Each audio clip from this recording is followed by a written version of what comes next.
இனி வருகிறது டெஸ்ட் கிரிக்கெட்டில் புதிய மாற்றம். இனி 2 பிரிவுகளாக பிரிக்கப்படும் அணிகள். ஐசிசி தலைவர் ஜெய்ஷா அதிரடி முழு தகவல்களை வாங்க பார்க்கலாம். சர்வதேச டெஸ்ட் கிரிக்கெட்டில் தற்போது புதிய மாற்றங்கள் நிகழ இருக்கிறது. அந்த வகையில் டெஸ்ட் கிரிக்கெட்டில் இனி பலமான அணிகள் மட்டுமே தங்களுக்குள் மோதிக்கொள்ளும் வகையில் ஏற்பாடு செய்யப்பட்டுள்ளது. டெஸ்ட் கிரிக்கெட்டின் முக்கியத்துவத்தை அதிகரிக்கும் வகையில் உலக டெஸ்ட் சாம்பியன்ஷிப் தொடர் நடத்தப்படுகிறது. ஆனால் இதில் நிறைய குறைகள் இருப்பதாக தெரிகிறது. குறிப்பாக தென்னாப்பிரிக்கா அணி குறைந்தபட்ச போட்டிகளில் விளையாடிவிட்டு ஃபைனலுக்கு சென்றிருக்கிறது. ஆனால் இங்கிலாந்து, ஆஸ்திரேலியா, தென்னாப்பிரிக்கா போன்ற அணிகள் அதிக அளவு போட்டிகளை விளையாடியிருக்கிறது. இதில் சரிசமமான பேலன்ஸ் இல்லை என்ற குற்றச்சாட்டு வைக்கப்பட்டது. அது மட்டுமல்லாமல் பலமான அணிகள் பலம் குன்றிய அணிகளுடன் மோதினால் போட்டியின் முடிவு ஒருதலைபட்சமாக அமைகிறது என்ற குற்றச்சாட்டும் வைக்கப்படுகிறது.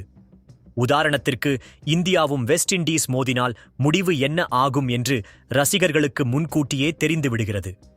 இதில் எந்த ஒரு சுவாரஸ்யமும் இல்லாமல் இருக்கிறது.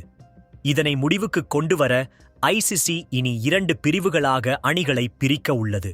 அதன்படி இந்தியா, பாகிஸ்தான், ஆஸ்திரேலியா, இங்கிலாந்து, தென்னாப்பிரிக்கா, நியூசிலாந்து, இலங்கை ஆகிய அணிகள் அனைத்தும் ஒரு பிரிவுகளாகவும், வெஸ்ட் இண்டீஸ், ஜிம்பாப்வே, வங்கதேசம், ஆப்கானிஸ்தான், அயர்லாந்து போன்ற அணிகள் 2வது பிரிவாகவும் பிரிக்கப்படுகிறது. இதில் முதல் பிரிவில் யார் கடைசி இடத்தை பிடிக்கிறார்களோ அவர்கள் பலவீனமான அணிகளுடைய பிரிவுக்கு கொண்டு செல்லப்படுவார்கள். பலவீனமான அணியில் முதலிடத்தில் பிடிக்கும் அணி பலமான அணியின் பட்டியலுக்குச் செல்வார்கள். இது தொடர்பாக 2016ஆம் ஆண்டு ஐசிசி முடிவை வகுத்தது. ஆனால் அதற்கு சிறிய அணிகள் எதிர்ப்பு தெரிவித்ததால் அந்த திட்டம் கைவிடப்பட்டது. இந்த நிலையில் டெஸ்ட் கிரிக்கெட் தற்போது மீண்டும் பிரபலமாகி வரும் நிலையில் இந்த திட்டத்தை நடைமுறைப்படுத்த ஐசிசி யோசித்து வருகிறது என புதிய தலைவராக பொறுப்பேற்று இருக்கும் ஜெய்ஷா கூறியிருக்கிறார். இது குறித்து கருத்து தெரிவித்துள்ள ரவி சாஸ்திரி, டெஸ்ட் கிரிக்கெட் பிழைக்க வேண்டுமென்றால் இது போன்ற நடவடிக்கையை கண்டிப்பாக எடுக்க வேண்டும் என்று கூறியுள்ளார்.